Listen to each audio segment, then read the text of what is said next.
Hello বন্ধুরা, সবাই কেমন আছেন? আশা করি সবাই ভালো আছেন। আজকে একটা বিয়েবাড়ির স্টাইলের চাটনি রেসিপি তোমাদের সাথে শেয়ার করব, যেটার স্বাদ কিন্তু অসাধারণ হয়। আর এটা স্টোর করেও রাখতে পারবে বাড়িতে কিছুদিনের জন্য, প্রায় 15-20 দিনের জন্য স্টোর করে প্রতিদিন অল্প করে খেতে পারবে। আর এই চাটনিটা খুবই দুর্দান্ত হয় কিন্তু খেতে, আর কয়েকটা উপকরণ দিয়ে কিন্তু এত সুন্দর চাটনি আমরা কিন্তু ঘরে বানিয়ে ফেলতে পারি। তো প্রথমেই আমি একটা কিন্তু কড়াই নিয়েছি, তার মধ্যে 1 চামচ মতো তেল দিয়েছি, সাদা তেল। তার মধ্যে অল্প পরিমাণ দিয়ে দিয়েছি পাঁচফোড়নটা একটু ভাজা হলেই আমি কিন্তু দুটো বড় সাইজের টমেটো কোনো রকম কেটে নিয়েছি। কেটে নিয়ে মানে যেমন শেপে রাফলি চপ করে নিলেই হবে, অসুবিধা নেই কোনো। এবার তেলের মধ্যে দিয়ে একটু নাড়িয়ে চাড়িয়ে নেব। তারপরে কিন্তু এর মধ্যে আমি এই টমেটোটাকে গলানোর জন্য লবণ আর হলুদ কিন্তু স্বাদ মতো আমি দিয়ে দেবো। এতে কি হবে, টমেটোটা কিন্তু সহজেই গলে যাবে। এবার ভালো করে নাড়িয়ে চাড়িয়ে নেব। নাড়িয়ে চাড়িয়ে ঢেকে আমি কিন্তু টমেটোটা গলার অপেক্ষায় থাকবো।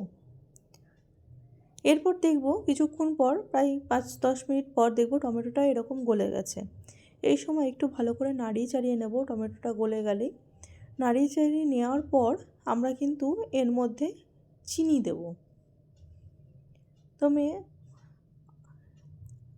8 চামচ মতো চিনি প্রথমে আমি কিন্তু অ্যাড করেছি, পরে আবার কিন্তু আমি চিনি অ্যাড করব। এরপরে আমি কিন্তু দেখো চিনিটা কিন্তু গলে গেছে সুন্দর করে। এরপরে আমি এর মধ্যে কাজু কিশমিশ অ্যাড করব। কাজু কিশমিশ দেওয়ার পরে তোমার খেজুর দিয়ে দিয়েছি। খেজুর দেওয়ার পর কিন্তু আমি দিয়ে দিয়েছি আমশক্তগুলোকে কিন্তু কুচি কুচি করে কেটে নিয়েছি, সেটাও দিয়ে দিয়েছি। এবার সব কিছু উপকরণ ভালো করে কিন্তু মিশিয়ে নেব রসের মধ্যে,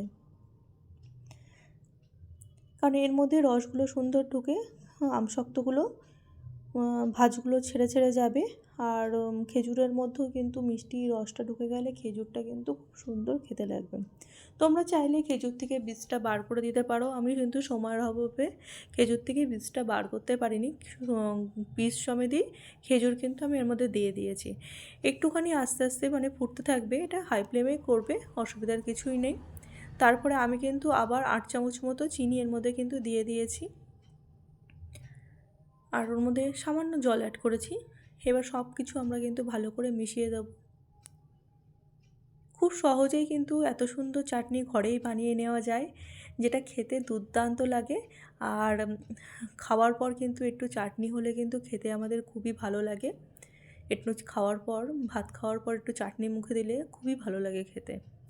তো তার জন্য এই চাটনি বানানো।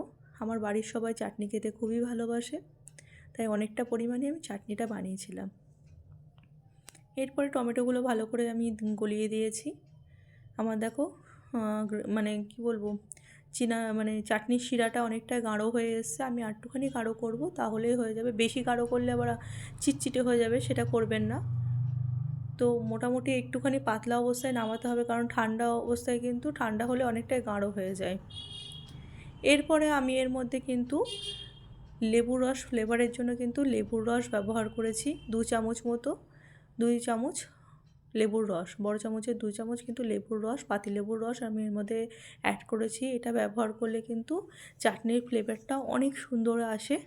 আমাদের চাটনি কিন্তু প্রায় রেডির দিকেই। চাটনির মধ্যে কিন্তু একটা মশলা আমি ব্যবহার করব। এটা 5 ফোড়ন নিয়েছিলাম অল্প, আর আমি নিয়েছিলাম অল্প মৌরি, সেটা শুকনো খোলায় ভেজে নিয়ে আমি কিন্তু সেই মশলাটাই এর মধ্যে ব্যবহার করেছি।